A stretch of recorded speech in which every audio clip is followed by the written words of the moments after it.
This episode brought to you by these awesome patrons and members.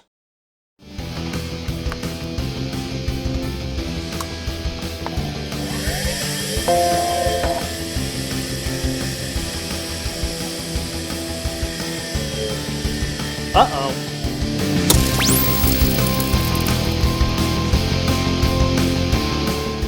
Well, as you could see, my Performa 410 has a bad hard drive. Today I'm going to take that as an opportunity to build, test, and review a relative newcomer to the replacement SCSI scene, the BlueSCSI to SD adapter. The BlueSCSI device is a project by Eric Helgeson designed explicitly as a solution for using micro SD cards as SCSI devices in vintage Macs. It's based on a blue pill Arduino board with a custom backplane and all of the software required pre-flashed. The aim from the beginning was low cost and ease of use, and it definitely achieves both of those goals. At just $25 for the kit, or $50 assembled, it's one of the most cost-effective solutions available, and configuring it is as easy as renaming files on the SD card. Now you can pick up the BlueSCSI either fully assembled or as a kit. And since I'm a tinkerer, I got the kit, and we're going to assemble it live. Let's get to it. So what all do we have in the kit? Well, those are the parts, but before I show you that, I want to show you this thing. This is the quick instruction sheet that comes with it when you purchase that, and the coolest thing about this instruction sheet is this. It is composed on a Color Classic and printed with an image writer too. Like, talk about knowing your audience. When I saw this, I totally nerded out, so that is cool. This doesn't tell you how to actually assemble the device or anything like that. All this does is show you how to put stuff on the card, how to format it, and all of that stuff. Assembly instructions are available on the website. So let's go through the bits and pieces. We've got the blue pill Arduino here that does all of the super magic. We got an SD card, little SD card jack thing that goes in here thereabouts. Got some headers for hooking that up. We've got some resistors for termination. We've got a bird connector here to provide external power in case the SCSI port itself can't provide enough power. Diodes for some polarity protection, I presume, some headers for some configuration. And here's one of the really coolest things. This gets sent to you with a 3D printed case. So this isn't flopping around with bare connectors underneath or anything like that. You put it in the case, and the case has the right mount, the right mount points to actually mount it inside your Mac. So let's go ahead and get this put together. Okay, we got everything we need. We got the pile of parts here, soldering iron. My plastic bit is off to the side in case my soldering iron decides to go willy-nilly and burn things because I'm clumsy.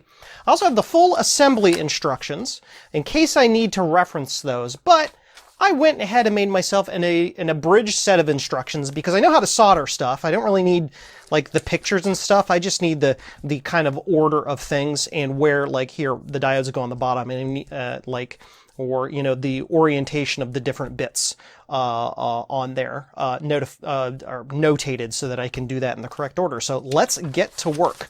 Now the hardest part to do is going to be the SD card holder because this is an SMD part. It's a surface mount device part.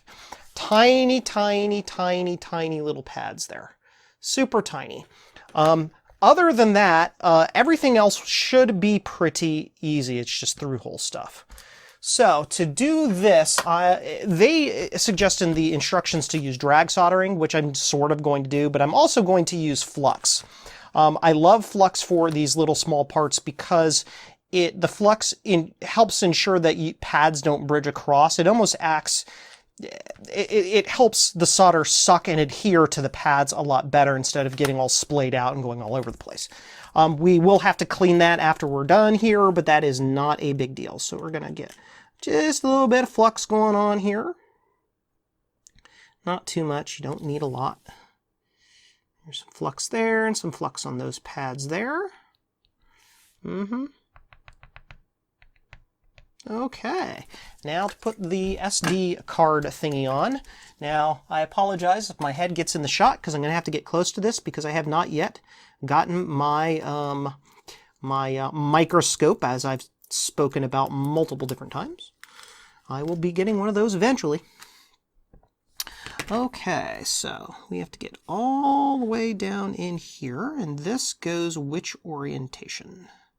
It looks to me like it goes this way. Yes. Yes. Yes. Yes. It goes this orientation. Okay. It's down on there. Use my old-fashioned magnifying device to get this lined up. Now, we need to solder. And because you have, and here's the cool thing, because you have flux on there, you can actually transfer the solder from to the iron and then to the board instead of putting them together. That way you can then hold down the part with one of your fingers while you tack on a corner.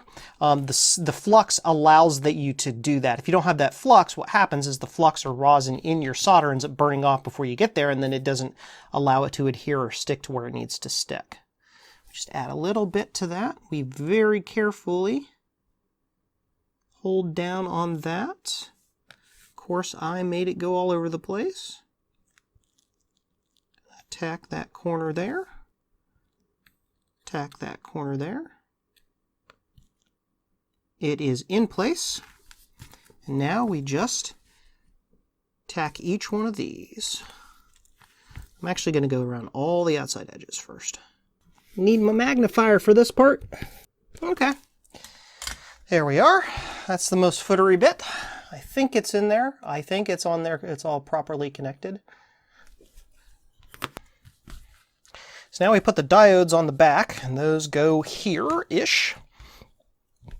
That's super easy. We don't need all of that extra lead right there. Okay, fold them over. Stick them through. Maybe. Looks to me like the diodes are a little oversized for this. Physically oversized, but that's okay. We can work around that to some extent. We just use our pliers here to get it bent at a fairly tight radius. Just very carefully. You don't want to put too much stress on the body of that because you can just break the diode. It's not too big a deal. If I do break the diode, if it doesn't work, I've got an entire box of diodes. Try to get this kind of compressed like that and in there. I feel that that could have been designed with a little bit more space. Those pads are awfully close together. I've got to do some prestidigitation here to get those diodes in. Not a huge fan of that, but that's okay. And you can see here, let me get you in camera, the body of the diodes is wider than the pads. And if you look, there's plenty of room there to make those pads bigger. So maybe on a new spin of this board, if the maker of this is watching, maybe put those pads a little farther apart. Make it a little easier to get the diodes in. You could even turn the diodes the other way and orient them so that they go underneath that way. You know, oriented, turn them this way so they go that way. I don't know. I'm just complaining. But so let's get these in here. Solder. Oh, I got to do it right. Solder. Snip the leads. That's done. So now we solder the headers to the blue pill. However, I am going to kind of lay this in this to use it as a holder or a reference guide. Solder. Start at one end, tack it on, press down, remelt, do the far end again, tack it on, push it down so they all go down through. Repeat for this corner, and do this corner. And now we just fly right through them.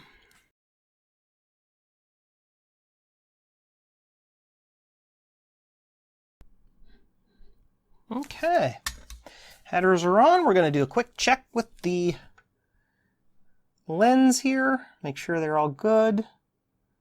Yep, those are good. So now it's telling us to put the blue pill on the PCB, which will be from this side, and it's telling us that the USB port needs to be over the SD card spot, so that's fine. So we're going to flip this over this way.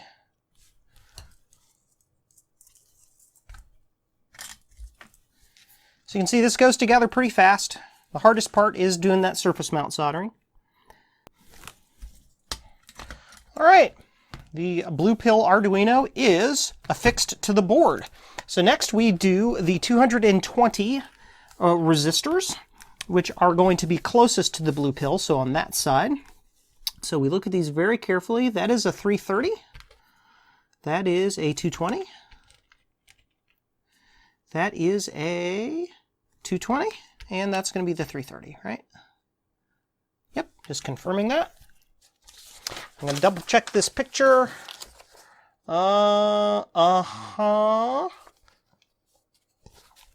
Yep, makes sense to me. So those go right here and right here. Now they face away from each other. Their main termination pin is at the far side, over here and over here, so you have to make sure your little dot is over top of the square pin there when you put those in. So those are the 220s. Okie doke. Now I'm going to use a little bit of my favorite painter's tape to hold those in there while I solder them in place. I like to use blue painter's tape for this because it's sticky enough to stick down and actually do the thing, but is also easy enough to get up that it doesn't rip off, it doesn't anything like that. Like if you use Scotch tape or packing tape, it tends to like want to stick to everything, and then it'll when you go to pull it off, it strips into little strips and you're picking at it, try to get it off. Regular masking tape tends not to like to hold, but the blue painter's tape seems to me to do a really good job. So let's get the 220s in. Okay. Those are the 220s in. Now we do the 330s, oriented in the same direction, and those are the ones are farther away from the Arduino. Put those in there. I really shouldn't have folded that piece of tape over. I needed to reuse it, but that's fine. We have plenty. It's cheap. Cheap and plentiful. Okay. Blue painter's tape goes on like that, holds it in place, presses it down. Bob's your uncle. Now we do these. Okay. The 330s are in. They look solid to me. Those are in place, and of course, let's save this piece of tape in case I need it.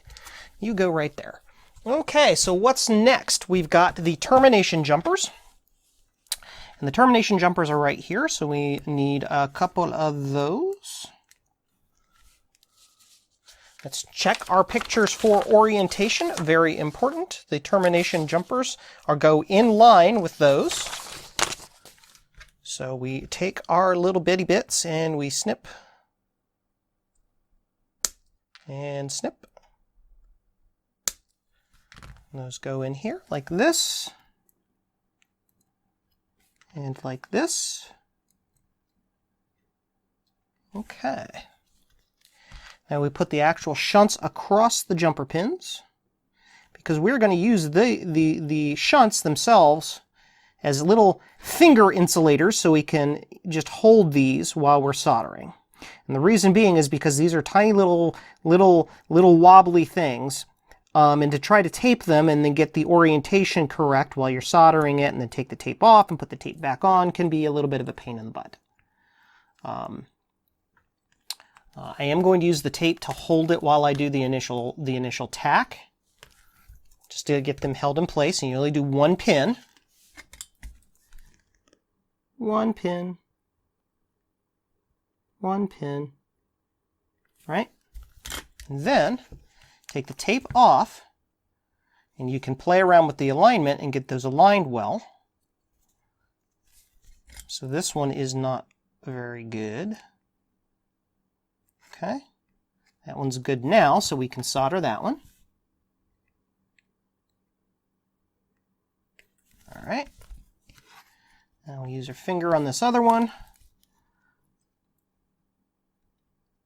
Loosen that solder, press it down.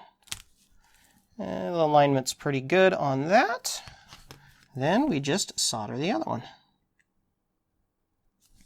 Like that. Cool. those are done. Now we do the 50-pin header. Now, you can see the silk screen here, little notch there, indicates the little notch in that. So you want to make sure you get that in the correct orientation. So we get that aligned like so. Sweet. We use our tape to hold that in place.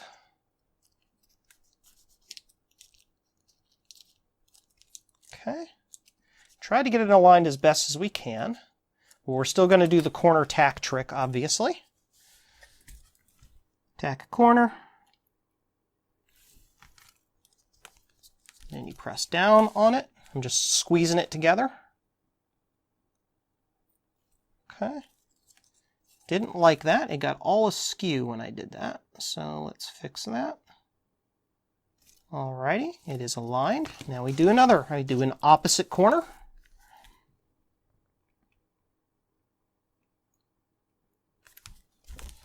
Make sure that that is good. It is all perfectly aligned. Looks good.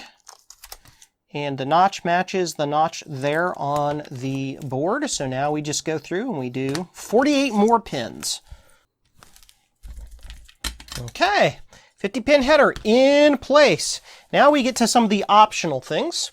The bird connector, which is your floppy power connector, of course. And that goes in this orientation like this, with the white backer part towards the inside of the board.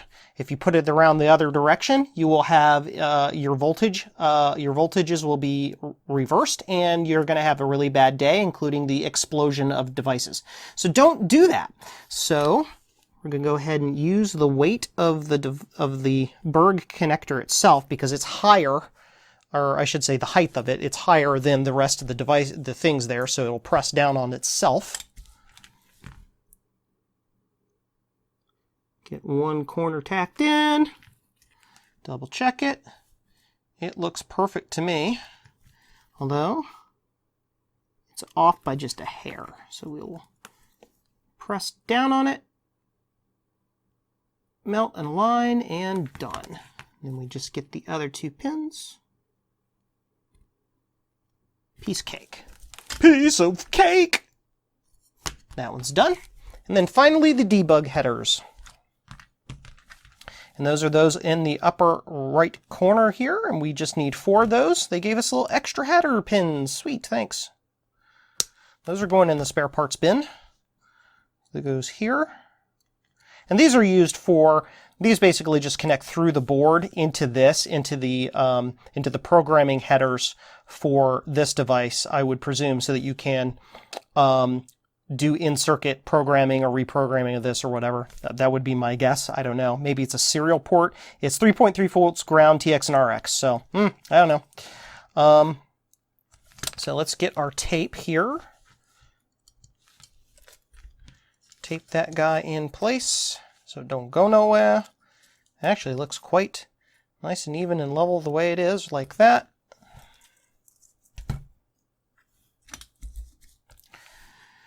Solder one pin. Check alignment. The alignment on that is all wrong.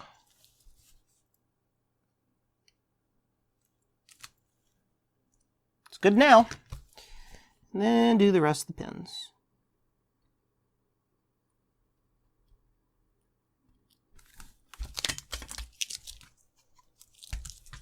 There we are. That, as we say, is that. That is one completed BlueSCSI, manufactured and put together. So now we need to get this thing all situated. We need to get a card in there, put some images on it, plug it into my computer over here, the Performa 410, boot it up and see if it works. Now that the device is assembled, we have to find some way to get images on this tiny little flash card. How do we do that? Well, the cool thing about this is that you can use any application that you like, that you're familiar with, or you can get your hands on to make any blank file of almost any size, as long as that size is some multiple of 512 bytes, shove it on the card, name it the proper name formatting as described in the instructions, and it'll just work. The Mac will see it as a SCSI device and you can format it. Some of the programs you could use would be on Linux, you would use DD. You can probably also use DD on the newer Mac OS. In Windows, use CiderPress, really whatever application that you want to use and you're familiar with. If you're not sure which one to use, the author's website has a list of different applications that you can use for making those blank images. Now we got to install it.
So we have the Performa 410 booted up here with the device installed, and I am booted up to an external SCSI 2 SD so that I had something to boot to and had some tools available to me. And we're going to use Lido here to see if we can find the device. Now, if we remember from a little bit earlier in the video, there was a little bit of a video hint there of how I had this set up. I have this set up as a 512 megabyte image, basically, on SCSI ID 1. So let's launch Lido and see if it finds it. Scan in the bus. Haha, 512 megabyte hard disk, not a Macintosh disk. So let's do, I don't know which one of these I need to do, so I'm just going to click Format, see what happens.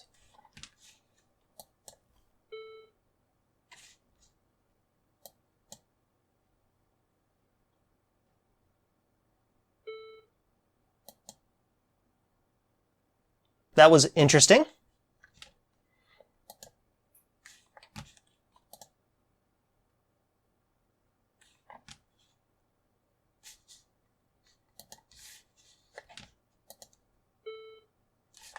I don't know what this error on generic parameters to mode select means. I'm not sure. Lido seems to ignore that. Okay, it has a mounted volume, or a created volume, so we'll click Mount and see if it shows up on the desktop. Haha! Look at that. There it is. So, let's go out of this, open this up, and it's blank. 500 megabytes, cool. So I'm going to skip ahead and copy Mac OS from this drive here to this drive here, and then we will reboot it and see if it boots. Okay, so that copy is complete, and I have the SCSI 2 SD disconnected, so let's hit restart and see if it boots from our new BlueSCSI device.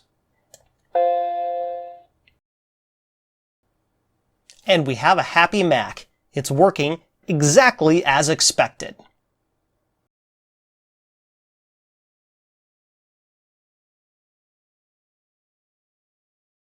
Ta-da! There we are, booted all the way up. Looks to me like BlueSCSI does exactly what it promises to. Now this wouldn't be a proper review if we didn't go through all the goods and the not so goods. In the good column, it is very affordable. The build-it-yourself kit is a third of the price as the SCSI 2 SD. In my opinion, it's also easier to work with and configure. In order to set it up to do volumes, all you have to do is rename the files on the SD card and you're done. You don't have to use a weird third-party program plugged in via USB port to set up the settings for the device. So I think that's a plus. In addition, it comes with a 3D printed mounting bracket. It's set up and ready to go. You just plug the thing in, turn it on, and it works. In the not so good column, it's not compatible with all machines. It skips the Mac Plus entirely, and it doesn't support PowerPC Macs either. There's also no official support for anything other than a Mac, so it's definitely not a universal SCSI solution. I suppose you could get one and throw it in some other machine that supports SCSI, and it might work. It might not, but it's not officially supported, and we don't know yet. All said, I think this is an excellent SCSI replacement for your vintage Mac, so if you're looking to find one, you can pick one up at the links in the description. Thanks for hanging out with me today. Remember to like, subscribe, and ring the bell to stay up to date on my latest adventures. You can also support the museum by becoming a patron over on Patreon, or snagging some merch at jcm-1.com. Links in the description. Well, that's all for today's episode. While you're here, check out some of my other videos, and remember, MARCHintosh is all you need.